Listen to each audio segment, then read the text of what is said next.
In this video, we are going to talk about the function of insert function in Microsoft Excel. So we have a raw data set.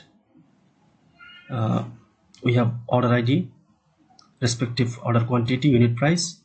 We need to calculate gross profit for each ID. So we can easily use product function in the cells in order to find the product of order quantity and unit price.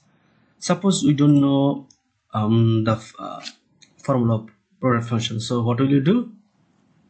We just go to the formulas bar, and here we will find insert function. Just click it, and a dialog box will appear. Here at first we will find search for a function. It is written in this box. Let's type a brief description of what you want to do and click go. So what do we want to do? We want to find product. So search for product and select go.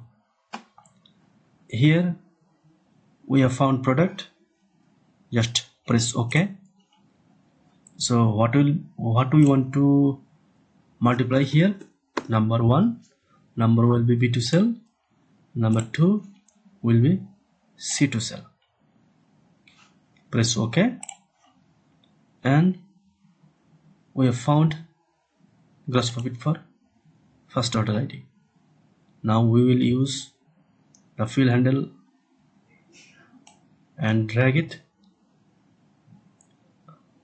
up to the 10th order ID, and we have found